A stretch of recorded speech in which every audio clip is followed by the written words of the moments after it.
What's up, y'all? Welcome back to another episode of the Twisted Twenties podcast. This is a podcast dedicated to reminding you of your God-given purpose through personal testimonies, trials, and personal revelations. I believe that God has created each and every single one of us with a purpose for a purpose, but it is up to us to align with it. I'm your host, Louise, and I hope that you enjoy today's episode.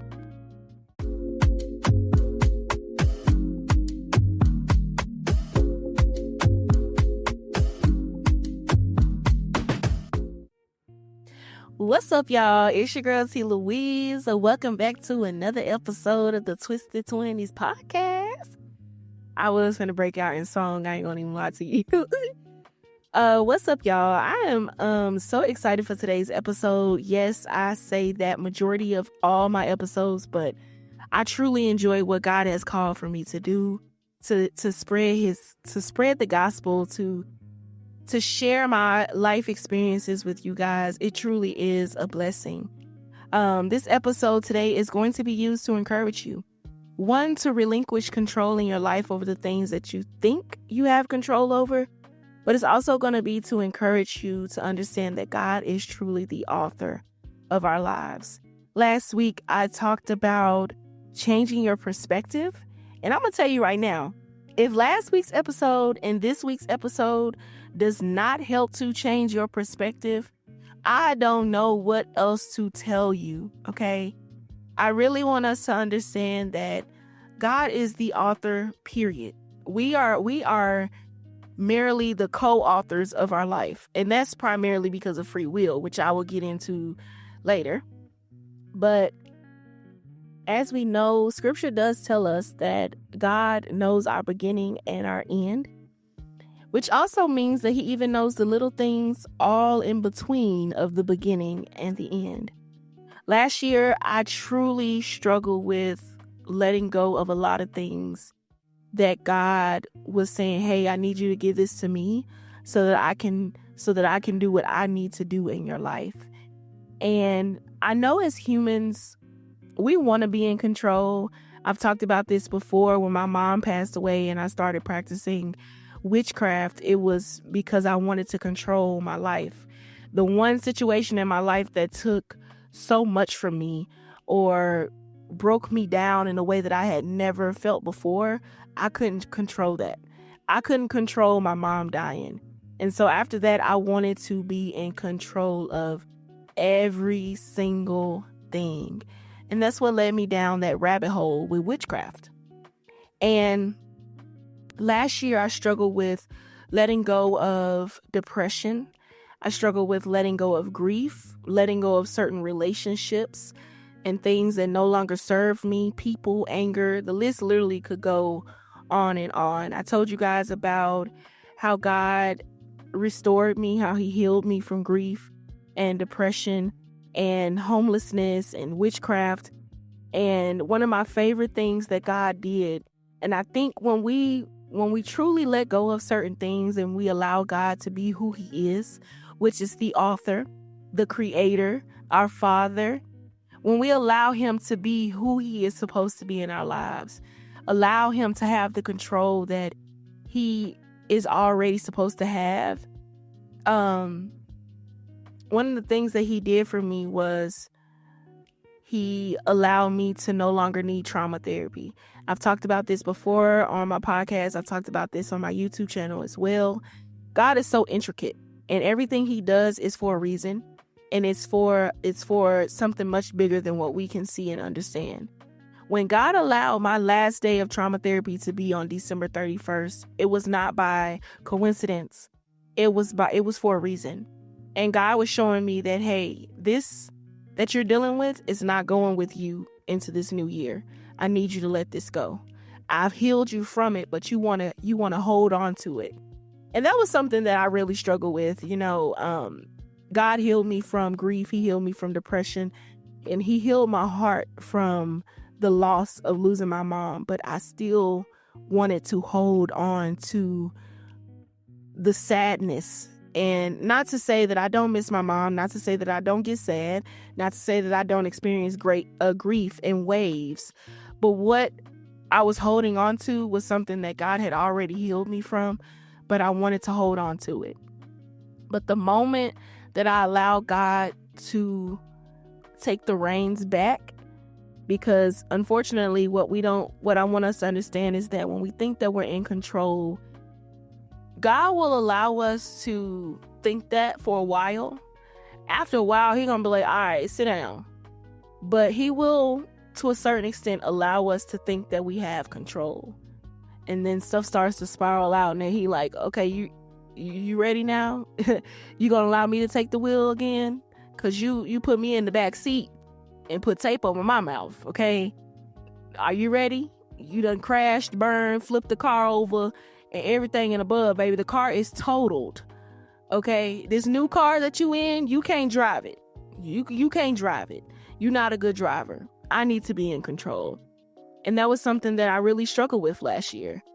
And honestly, if it wasn't for the ministry that I'm a part of, if it wasn't for my spiritual mom, if it wasn't for God breaking things down to me in a way that I'm able to understand them, I believe that I would still be in this place of thinking that I'm in control of certain things. In the end, God was still the author of my story. And I said this in the beginning, is one of the main things that, I know people will ask, is, if there's a God, why is there homelessness? Why is there people struggling? Why is there death and murder and war and all these different things? And my answer to that is free will. I believe that God broke this down to me in a way that I could understand so that I could share this. The way that God broke it down to me was free will was given because He wanted us to be able to choose to follow Him. He doesn't want us to feel forced to follow Him. He wants us to actually have a desire and love for Him so that we will follow Him. And I think sometimes that's why I get in a place of when I choose to watch TV versus reading my Bible, when I spend more time doing what I want to do instead of spending time with God. I believe sometimes that's why I can get in a funk, because I'm like, man, I love God, but am I actually loving Him enough where I'm choosing Him over the things that I want to do? So when I do get in that place, I'm like, okay, I need to do more to build my relationship with Christ. And then also too, I have to be careful too, because the enemy will try to come in and condemn me, and make me feel bad and make me feel like I'm not saved. And then I go into a mental warfare. And so I have to truly be careful about where I allow my mind to go when I get in that type of headspace. Like I said in the beginning, although as the author, God still allows us to choose multiple paths in life because we are simply the co-authors of our life. So even though God is the creator, the Alpha and Omega, and the author of my life and your life, He still allows us to write a part of the story. I think I kind of look at it as like, okay, I don't know how many of my my listeners are Marvel fans, okay? But I love Marvel movies. I'm a huge Marvel geek, okay? But when I think about it as a Marvel movie. Y'all know Marvel got all them different multiple universes and all these different outcomes and all these different things. And one of the main things I was thinking about is because over the past week or so, me and Babe have been watching Invincible, which is an anime on Amazon Prime, and all these different versions of himself were coming back, and it was only in his one universe where he was good. In all the other universes, he was bad and he was destroying the planets and all these different things. And I kind of look at it from that perspective, is there are so many multiple outcomes. There are multiple choices that God sees laid out in front of us. And He literally allows us to choose from a numerous amount of decisions, and that's free will. God allows us to choose what we want to do. He allows for us to choose if we want to be obedient. Am I going to make this decision to apply to this school? Am I going to apply for this job? There are multiple different outcomes for every single choice and decision that we make. One thing that I think about that my mom always told me, and when I was a kid and growing up, I didn't really care what she said. But one of the main things that I really hold dear to my heart now, my mom used to tell me as a kid, there are consequences and repercussions for every decision that you make. And as an adult and as a follower of Christ, I can truly see that in every single thing.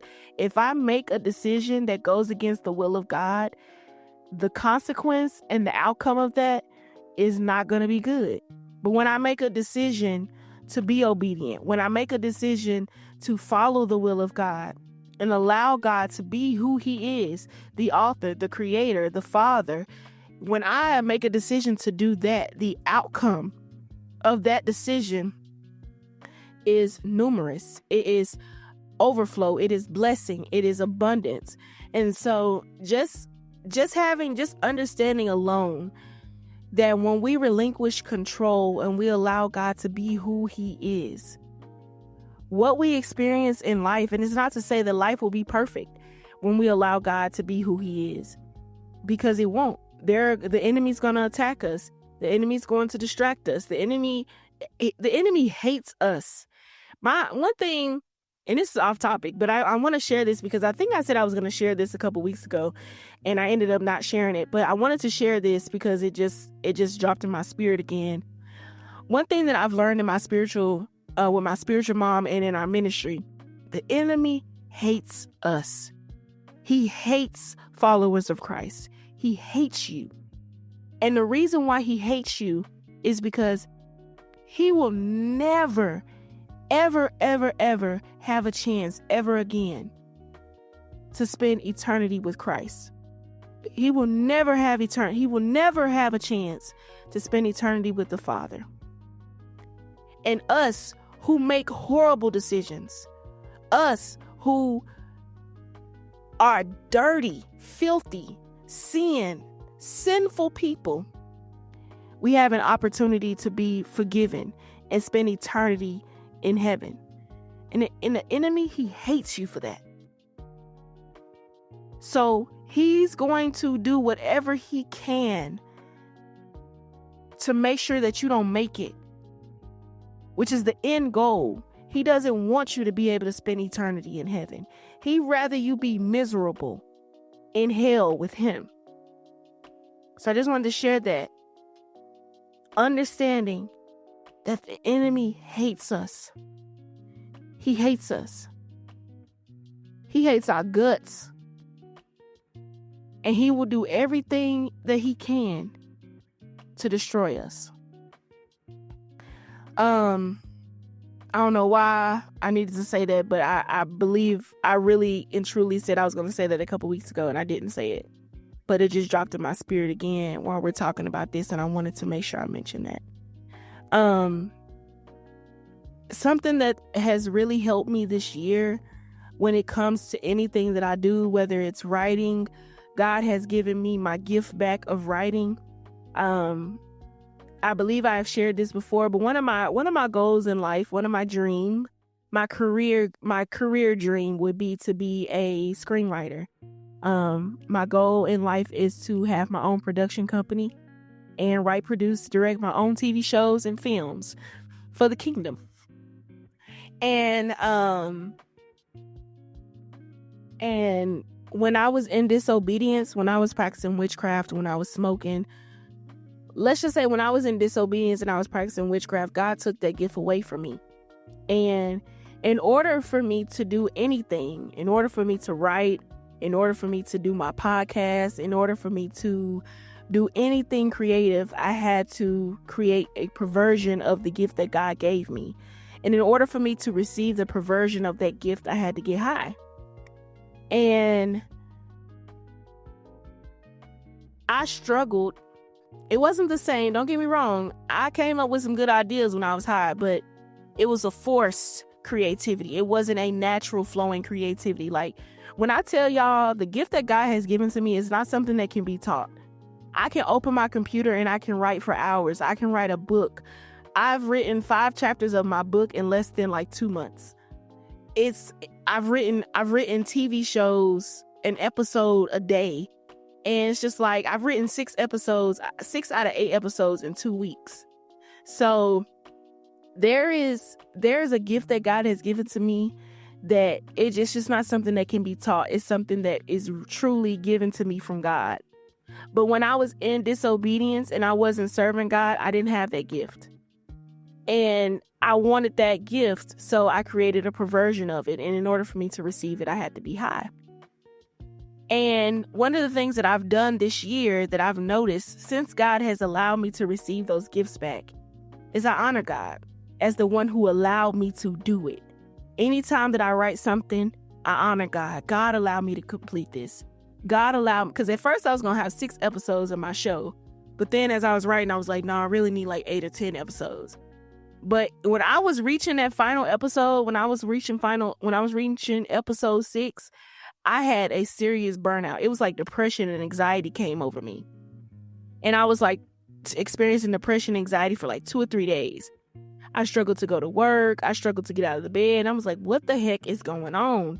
And it was because I was doing something that God had instructed me to do. I was working in the gift that God had given to me.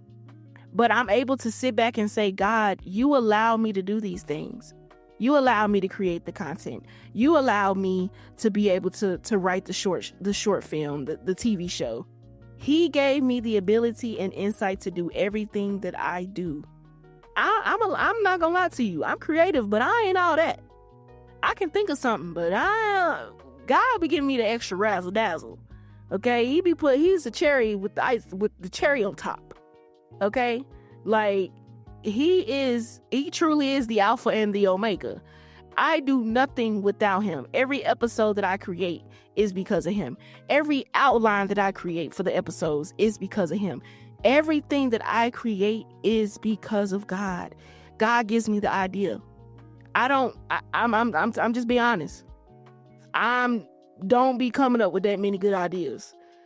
It truly is the Lord that gives me the ideas that he gives me. And I say all that to say that in moments where you feel like you want to be in control, remember, the only thing you can control is your own actions and decisions. Everything else is in God's hands. And that's how it should be. God should give instruction. God should be in control. And you control your decision and your action. Are you going to be obedient or are you going to be disobedient? I hope that today's episode has encouraged you. I hope that it reminds you that God is the author of your life. God is the creator. He is the Father. And honestly, if I'm being honest with y'all, He wants what's best for us. But we think that our plan and our will is better than his. And ultimately, his plan and his will for our life doesn't even begin to compare to our will and our plan for our life. If you guys would love to join me on Twisted Twenties as a co-host, I would love to have you share your testimony, your story, your journey. I have a lot of exciting things coming out these next few months. If I can get them done, Lord's will. If it's the Lord's will, I will be coming out with my first book that will be covering my life and my journey through grief and depression, childhood and womanhood. And I'm really excited to share that with you guys. I know I go a little bit more in depth in the book than I do on my podcast, but I'm really excited to be able to do what God has called for me to do and to allow him to be the author in my life and allow him to be who he is, and that is the creator. You guys can email me at support@twistedtwenties.org if you would like to be on the podcast. I would love to have you share your story and your testimony, because I don't want this platform to just be where I talk about my own life, but I want others to be able to share their testimonies, because you never know, whatever it is that you're going through, it may be able to help deliver someone else. I love each and every single one of you guys. Peace, love, and blessings. T. Louise.